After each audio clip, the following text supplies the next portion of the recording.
Pump up the volume on your parenting with Parent Pump Radio. Tune into something different that makes a difference. At Parent Pump Radio, instead of a ripple, we choose to create a splash. Get energized, get inspired, and get informed with how to parent in the new millennium. With your host and parent coach super guide, Jacqueline T.D. Huynh. Hi, this is Jacqueline T.D. Huynh. We're here to pump up your parenting skills, pump up your knowledge, pump up your energy. Welcome to Parent Pump Radio. Subscribe to our RSS feed so you'll be automatically notified of new shows. If you're looking for a speaker for your organization or event, please go to my website at integrativeminds.com to learn more about what I offer and contact me at info@integrativeminds.com to schedule a meeting time. And be sure to join us for our monthly family financial workshop, which is live in the city of Torrance, or you can live stream us at Integrative Minds Facebook page. This workshop, as well as our theme for 2019 on Parent Pump Radio, is geared to help families learn, act, and implement strategies to become financially free. All the information is in the show notes. Okay, I'm really excited about our show today. All of you parents, you're going to want to listen to this show because our guest today is a speaker, author, and businessman. He's given over 2,500 speeches all around the world to crowds as large as 25,000 people. He's written 20 books with 3 million copies in print in 13 languages. He has been named one of the top 50 speakers in the world and one of Inc. magazine's top 100 leadership speakers. And his primary area of expertise is influence through leadership. And we're going to talk to him about how we as parents can influence our kids. So ladies and gentlemen, I'd like to introduce you to Chris Widener. Hi, Chris. Hey, Jackie, thanks for having me on the show. I appreciate it. Oh my gosh, I really appreciate you coming to the show. This is the topic that I think is really important for parents, especially in this day and age of drugs and alcohol and social media and all these things that we didn't have when we grew up. Yeah, it's interesting. People always say, everybody says this generation is worse off than the previous generation. And they say they were knocking Elvis and, these kinds of things. But the fact is Elvis talked about being a hound dog and Jailhouse Rock. And yeah, he swiveled his hips. But then we went to, rap, which was a little more open about things. And then now you listen to some of the music kids are listening to now, and it's just pure blatant sexuality and violence. And so, there really is a difference between the generation now and previous generations. They're growing up at a much, much earlier age. It becomes very, very difficult. In fact, I just saw Jada Pinkett Smith. I saw a clip with her and 4 of her friends, or they were sitting around a table having a discussion. And they were talking particularly about African-American girls, but they had a psychologist on there, and they were saying that they believe that African-American girls are sexualized by music and video as early as 5 years old now, in ways that previous generations didn't know until they got married, And so it's interesting how fast kids are growing up through video games and television, social media, music, and it provides us with greater challenges than ever. Yeah. And you think that, okay, I won't give my child a phone until they're 14 or 15. These people don't realize that all of their friends have phones. They have a computer from school. They will get information whether they have their own phone or not. Yeah, absolutely. And my policy was always they had to be 13 and then they got a phone. But you're right. Some kids now are 7 years old and getting these little bedazzled phones. They got these little cases that look like diamonds, and it just becomes the centerpiece. And, I guess the problem isn't so much the technology. Because technology can be used for good or bad. I think what happens is you put technology that becomes a superhighway to both good things and some really, really, really dark things. And you put it into the hands of someone who's not old enough or mature enough to be able to make those kinds of decisions. And that's really where the problem comes in. And that's a parenting problem, not a child problem. You give the child something like that and they stumble across things or find things, that's not their fault. It's your fault for not knowing what they're doing and what they're, how they're doing it, how often they're doing it. For example, my kids were not allowed to, they had to use the internet where out in the open so that anybody could pass by at any given time, right? That wasn't secreted away in their rooms and those kinds of things where they can get themselves into all sorts of trouble. Not to say they will, but they could. So for me, it was, this will help you create some borders where you will not probably get into some things you shouldn't get into because you might just be afraid that dad or mom is going to walk around the corner and catch you. So, they were able to use the internet, but in a way that provided a little safety for them. Right. Absolutely. You have 4 grown children, 2 stepchildren, and a 4th grandchild on the way. So when it comes to parenting, grandparenting, you are, I would have to say, safe to say, you're pretty much of an expert, right? Well, I don't know how you define expert. I've done it a lot, and I've made some great mistakes, and I've had some great successes. It's interesting, my kids are 28, 27, 25, and 24. And then my stepdaughters are 18 and 16. So I've gone back into the parenting world because mine were all gone and grown and starting to have grandbabies. And then when I met Denise, I ended up with 2 lovely young stepdaughters. And actually, I kind of really like it. It's given me a great opportunity to apply things that I learned. I'm older now. I'm more mature. I'm much more patient. In fact, I'll tell you a funny story. I was driving down the road teaching Kate, the youngest, to drive. And this was before she turned 16 and got her driver's license. And you're learning all these things. And she decided to try and get through a yellow light. And it's suffice to say, she did not get through the yellow light. It was a full-blown red by the time we went through the intersection. And she turned and she was driving and slowly turned and looked at me. And I slowly turned and looked at her. And she says, "I shouldn't have done that, should I?" I said, "No, you shouldn't have done that." And she said, "Are you mad at me?" And I said, "Nope, I'm not mad at you." And she goes, "Why not?" And I said, "Because it's obvious that you did wrong and that it's dangerous, and you'll probably put that in your database and not ever do it again." And she said, yeah, for sure I won't. And I paused and I said, "You're really lucky I taught 4 other kids to drive before I taught you to drive." Because I learned all those lessons, with 4 other kids first. Well, I have to say, teaching 4 other kids, say you're pretty brave to get into a car again. Well, it's she seems to be pretty good and very mature, and they have to learn somehow, so it may as well be you. Yeah, that's true. All of us parents want this magic ability to influence our children's thoughts, beliefs, and actions in a positive and really impactful way. I know I want to, and especially in this day and age.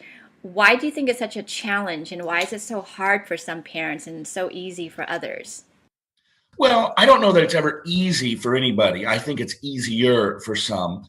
And the other thing that I would say is there's a trajectory that takes place. When a child is born, they literally would die if you didn't take care of everything for them, feed them, clothe them, put them in a warm room and keep them from out of the freezing outdoors. Their entire life is dependent upon you. As they get a little bit older, you're still making decisions for them. It's time to eat. Here's the clothes you're going to wear to school today, when they're in kindergarten, first grade.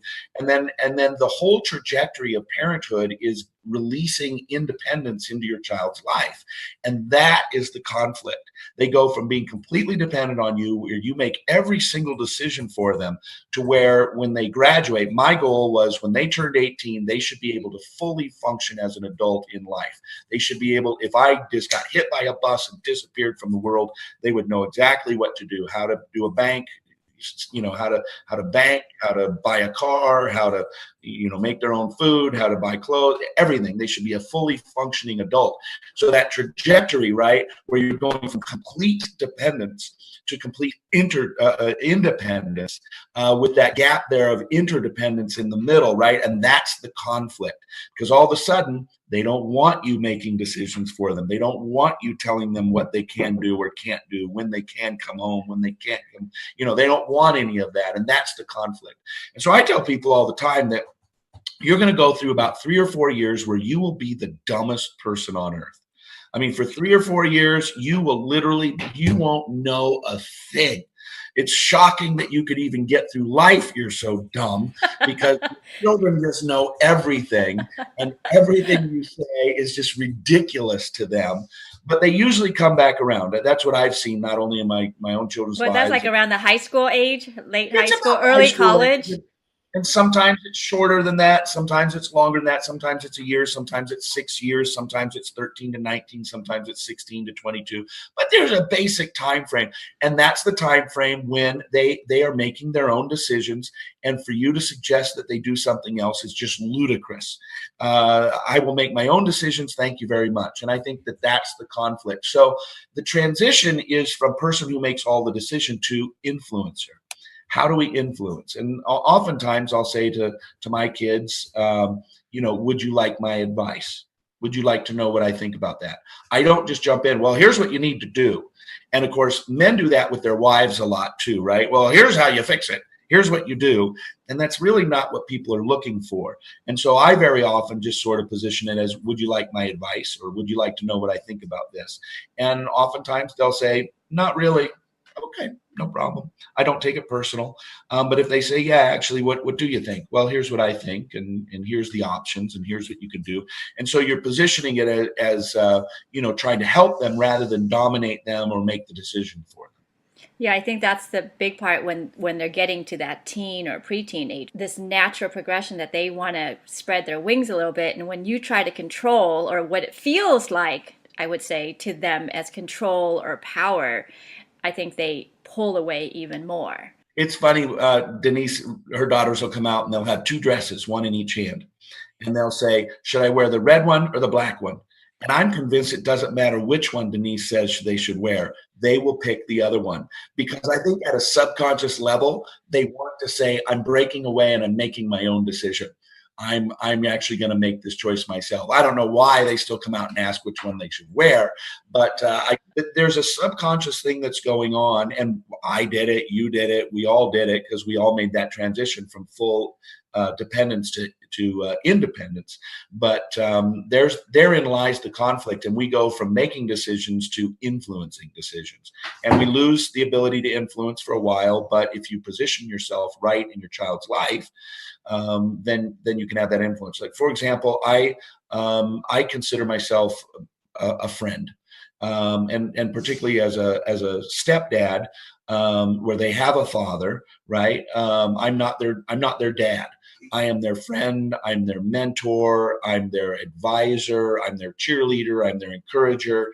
And in fact, at one point, one of the girls said to me something, how come you don't get mad at us? Or so, I can't remember the exact question. And I said, man, I got the easiest job in the world. I'm good cop. I get to be good cop. Your mom is bad cop. She gets to be bad cop, but I get to be good cop. It's actually the easiest job in the world. I imagine that comes from coming into their lives later on in their teen. If I would have become their stepdad when they were 3, 4, 5, 6 years old, then yeah, I probably would have had to been more of a disciplinarian and those kinds of things. But my role is actually pretty easy. I just get to encourage and listen and give advice. Like the grandfather role. Yeah, it's kind of like the grandfather role. I mean, that's actually probably a really good way of putting it. More like the grandfather role. Yeah. Let's talk about your book. The book is titled again? It's called The Leadership Rules. And it's actually a book based on most of my books are story form. They teach life or business lessons through stories.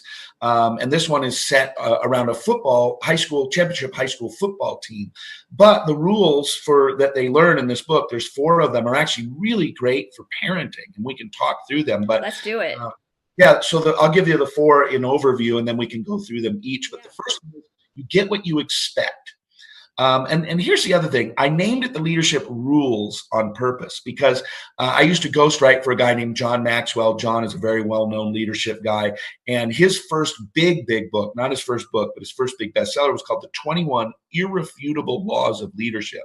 And I always contended that there are no laws of leadership, because leadership deals with people, and there are no laws that govern the actions, behaviors, beliefs of people.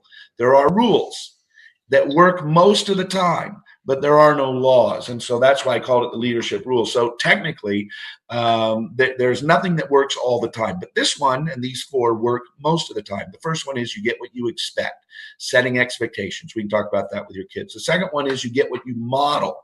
And that's the powerful one for number 1. The number 2 is actually the one that makes number 1 work. We can talk about that. Third one is you get what you reward. How do we reward and give positive recognition and feedback to our children? And then the last one is you get what you work for. There's a lot of work involved in leadership and a lot more work involved in parenting leadership. Yep. I think you and I are on the same page. I also wrote a book about leadership, family leadership, and how the corporate successful companies can incorporate all those successful tips and rules, like you said, into the family. So let's break down those 4 rules. The first one.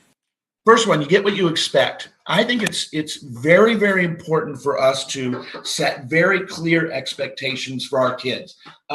They need to know exactly what it is that we expect of them. We can't just lay it out there, do what you want, and then they do something and say, hey, you can't do that. We have to give kids clear boundaries. And I think that, again, in that trajectory, the boundaries are very, very, very, very clear when they're 3, 4, 5 years old, and they become bigger and bigger boundaries. We allow them to make broader and broader decisions as they get older. That my philosophy, I heard it on the radio one time. I don't even know where I heard it from, but I thought that makes a lot of sense. My philosophy was to extend their curfew later and later until their senior year. In their senior year, they had total freedom. Senior year of high school, they had total freedom. They could do what they want, when they wanted, go where they wanted, stay out all night if they wanted, late if they wanted, because somebody said, don't let their first year of total freedom happen in college without your oversight. So they said, let their first year of total freedom happen under your roof. Now, they could stay out all night if they wanted to. None of them ever did. But I had 2 rules. They had to always let me know where they were, and they had to answer the phone when I called. If I called, they had to answer the phone. So I needed to be able, they had the freedom to go where they wanted, do what they wanted, but I had to be able to get a hold of them at any given moment and know where they were. And of course, now they have apps that tell you where they are. Life 360, it tells where their phone is, though, not them. Well, that's true. But most kids now, they can't, the phone is glued to their hand anyway. But you have to set these expectations. What do I expect from you? And, in the corporate world, we talk about corporate culture. What's the culture? What are the group expectations? How do we act? How do we treat each other? And I think the same is true in a family. You have culture in your family, and culture is set by expectations. The expectations are predominantly set by parents. But I think smart parents also incorporate into that, letting the kids also have a say in terms of the family culture. There was a book written, and I can't remember the exact title of it. It might have been 7 Habits of Highly Successful Families. But, Stephen Covey wrote a book about that and how every family should have a mission statement and what they, but creating cultural values. How will we speak to one another in this family? What is acceptable and what is not acceptable? Rules applies to both parents and kids. Absolutely, which we'll talk about in a minute. Yeah, because you hear it right. Right, but you have to set the expectations, and then letting your children, particularly as they get older and they have more critical thinking skills, they can participate in that because they're going to say, yeah, we should never talk negatively to each other or cuss at one another or whatever. Okay, great. We've come and we've set family expectations on how we behave with one another. And that's an important thing for us to do. But if they don't know how they're supposed to act, or if there's no clear boundaries on it, then they'll just do whatever they want to do. And the second thing that I would say about that, my good friend Kyle Wilson, Kyle was the president of Jim Rohn International and then my company, Widener International. He always had to say, inspect what you expect. So you set the expectation and then you go back and you inspect it and you make sure that it actually happens. So for example, you might say, I have an expectation that once a week, your room will be clean. You will clean it up at least once a week. You'll tidy up. You'll pull out all the garbage, all that. And that should be done by 4 p.m. Sunday afternoon. So I don't care if you do it Saturday morning or Friday night, as long as I can walk through your door on Sunday afternoon at 4 o'clock and I will see a clean room. Well, you've got to inspect that. You can't just tell them you expect that and then never go inspect it and make sure that you hold them accountable to the expectations. Absolutely. So what's number 2? Number 2 is you get what you model. And this is the powerful one. Yes. The worst thing any parent or any leader could ever hear is, why should we do it? You don't. Yeah, this is that do what I say, not what I do, right? Principle that Exactly. so many And, parents follow. right? It's like the parent who hears his two kids yelling at each other, and he storms through the door and he says, "Stop your yelling! We don't yell in this family." Or get off their electronics and you're on the phone looking through your Facebook and they're like, "Mom," you're like, "Wait a minute." Exactly. Or, it's sad. We actually go out for dinner and we'll see couples that literally we were at a nice restaurant. This was, I don't know, 5 months ago, called Mastro's here in the Scottsdale area. Mastro's is a high-end steak place, right? And people are spending a couple $100, maybe more with a bottle of wine. It's where the steaks are $50 each and the baked potatoes are $8 each. And, it adds up. And you look around the room and you'll see people spending $200 or $300 on a dinner. They've dressed up, and both of them have their nose in their phone, right? How can we ask our children to get away from that screen time if we don't even do it ourselves? Yeah, it's mixed messages. Yeah, so whether it's things like screen time or the way we speak to one another, don't talk to your sister that way. Why? You talk to dad that way. Yep. Oh, okay. And so we have to live it ourselves. In the corporate world, we say, look, if you expect your employees to be there at 9, you better be there at 8:30. Because if you show up at 9:30, they won't show up until 9:15. As soon as they figure out that you come in at 9:30 every day, it doesn't matter that you tell them to be there at 9. They'll get there at 9:15 just to cover their butts and make sure they're there before you. And same is true with kids. Kids will do what you let them get away with. And so you set the expectation, then you model the expectation. Right. Yeah. I'm a huge advocate here in our community with underage drinking, drug use, and all that. And so many parents will say, "Oh, I need a glass of wine because I'm stressed out." And then you wonder why your kids want to try it. They've been watching you drink, and even if it's just one glass, it's still modeling, like you're saying. Well, especially if you position it that way. I'm stressed out. I need alcohol to help me with my stress. If it's, I'd like a glass of wine because I enjoy it and I love the taste and, blah, blah, blah. But if it's, oh man, I'm stressed out, I need wine. You're basically building in the idea that the way you handle your problem is with wine, or in other cases, drugs. Right. I mean, there's so many memes about that. Parents saying, "Oh my God, you need a glass of wine." They're home or something. So what's number 3? So number 3 is you get what you reward. And John Maxwell used to say, that which gets rewarded gets done. And I really believe that that's true, that which gets rewarded gets done. Now it has to be a reward that works right? So if you said to your child, "I'll give you $1 if you clean up your room," they're never going to do it.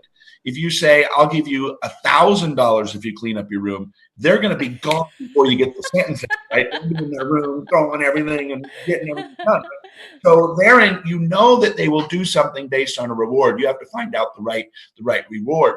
The number one thing that I would say that parents need to really get good at is rewarding their children verbally. And in some of my seminars, I do this little bit where I talk about how, we have an opposite trajectory as it relates to praising our children. So when it first starts out, we think our 2-month-old child is Einstein for pooping in their diaper, right? It's amazing. Look at this. It's so cute. Oh, she's amazing. Look how wonderful. What'd she do? She cured cancer? No, she pooped in her diaper. Look at that. And so we really, honestly, they're amazing children, right? And then as they get older, oh, wow, you drew a dog. That's an amazing picture. They're 4 with a black crayon, and they drew a dog that sort of looks like, the Statue of Liberty, but it's a dog. But you tell them it's amazing, and all that color is beautiful. And then, they learn to ride a bike, and it's like, good job, Johnny, you learned to ride a bike. And then by the time you get to high school, it's like, why can't you get grades like your sister? And so and then by the time we're adults, we hardly ever get praised for anything. And so there was a book written called The Power in Praise, and it's an amazing book. I can't remember the author. But the fact is that we can get a lot out of our children and retain a lot of influence in their lives if we understand the power in praising our children. And I was working with a coaching client once, and he had an adult child, 30. And he said, "My son just wants me to be proud of him. And I'm just not. I'm just not. I mean, he's lazy, and he could go make lots more money than he is making. And this guy's a very successful corporate executive. And I just said, really, there's not a single thing you could find that you are proud of him. Maybe you're disappointed that he's not living his life the way you want him to live and making the kind of, but you can't find a single thing. The way he speaks to his wife, the colors he chooses for the clothing he wears, the way he washes his car and keeps it clean. There's nothing you can find. Well, I don't know, let me think about it, and so I really had to shift his thinking, right? And I know that a lot of parents do that with their kids, especially parents that are high achievers and want their children to be high achievers, Look, Dad, I got an A-. Why didn't you get an A? I didn't get an A+. You're an A+ kid, And so I think that it's important for us to be very purposeful in loving our children by rewarding them. There was a book written, I don't know if you've ever read it or heard of it, The 5 Love Languages. Yep, I subscribe to it. Yeah, and there's one for children. I have that too. That's how I know my children's love, because some children, they may want gifts. That's their number one. But other ones just want you to praise them, or they want just physical touch. And you're giving the wrong love language, they're not going to receive it as love. So I have all my parents take the quiz and have their kids take it so that they understand what the top language is. Yeah, brilliant. And that's a way that we reward, right? If we take the time to understand our children and we can reward them with that, they come home and say, hey, here's my report card. And you go, oh, that's great. If they are a quality time person, I'll tell you what, let me put down my stuff and let's go down to the ice cream store and or let's go to a movie together or whatever. If theirs is verbal affirmation, you go overboard and verbally affirming them. You say, oh, that's fantastic. Let's go out. I've been thinking about buying you a bike. Let's go buy you a bike. Whatever it might be. It doesn't even have to be as big as a bike. Understanding their love language, rewarding them usually using their love language. And with that, I want to add the growth mindset and the fixed mindset principle with Dr. DeWitt. She talks about, instead of saying, oh, you're so smart, you got to say, wow, I saw you spent so much work on that. And I can see why you received an A, because you spent so much work, because then everything is about brains, or you're such a good athlete. What happens when that's there? So I really highly recommend people go watch the YouTube video or get the book about growth mindset and fixed mindset. They've actually done many studies on that, and when you're focused on the growth mindset instead of something fixed, they're smart, they're beautiful, they tend to actually not be achievers, because when they can't get that, then they just don't want to do it. I'm not smart anymore. I'm not smart anymore, right? But when they teach these inner city kids that it's about growth, which is how much effort you put in, how much time you put in, even if they get a C, they're like, I just got to put more effort in. That's all it is. So what's the fourth one? Fourth one is sort of the catch-all, and that is you get what you work for. Yes. And the fact is being a parent is a lot of work. It's thankless most of the time. Your kids may think in their head, I love mom and love dad. I so admire mom and dad. I'm so thankful for mom and dad. But they're probably not going to say it much. At least not during the teenage years. For sure, yeah. As they get older, or at special moments, it was interesting. Denise's girls are both, pre-professional dancers, and they had their end of the year dance banquet last night, where they were sending off all the seniors to their colleges and announcing where they're going and thanking them for being part of the dance team for all these years. And it was interesting to listen to to the seniors. Each had a chance to get up and kind of give a little speech, a little 3-4 minute speech, and to hear them thank their moms and dads and recognize. There was one girl, it was interesting, her dad takes a lot of pictures. He's always got a camera. And she said, Dad, I remember my very first day, I can't remember when it was, she was like 6th grade, so 6 or 7 years ago, and we were I think she was doing some cheerleading or something, and she said, I looked down the track and I saw you coming, and you had one shoe on and one shoe in your hand. Well, he had flip-flops, and the flip-flop had broken, and she said, Dad, I remembered that you found a piece of rope on the sideline, and you use it to fix your flip-flops so you could keep taking pictures. And it just showed me how committed you were to making sure that we got pictures and created those memories. Now, this is a 17-year-old girl, right, who remembered that from 6 or 7 years ago. It sounded like the story. We would never think that that was in her mind or that she noticed that, but she noticed it and remembered it 6 or 7 years later. And frankly, she'll remember it 26 or 27 years later because she'll recognize that. But had she not been giving that speech, she maybe would have never said that to her dad. But she got a moment and she pulled that from her memory and she honored him in that way. And it was really it was neat to Yeah. see. And I think it goes opposite also, those memories that probably shouldn't have been doing, like you said, yelling or doing something that was really bad. These kids remember. They might not be telling you they remember those good, bad, and ugly time, but they remember. So I think, like you said, we got to model those behavior that are exemplary. Yeah, for sure. Wow. I love those 4 rules. And we will definitely put your link to your book in the show notes. Chris, thank you so much for taking the time out to share your knowledge with our audience. Absolutely. Thanks for having me. I appreciate it, and appreciate the work you're doing helping people become better parents. This is how we change the whole society in one generation if all of us parents could learn the great leadership skills that you're talking about. Absolutely. The whole workplace would be better. Okay, well, thank you, listeners. Until next time, keep on learning and keep on growing. Thank you so much for joining us today. Go to parentpumpradio.com and click on the pink box on the top of our homepage to listen to our new and archived shows. To be instantly notified of new episodes, subscribe to our RSS feed. The RSS feed button is located at the top of the page where all our shows are featured. And after listening to the show, go to parentpumpradio.com or our Facebook page to leave your comments, questions, and topic suggestions. And while you're at our website, sign up to receive a free gift. Until next time, have a wonderful week.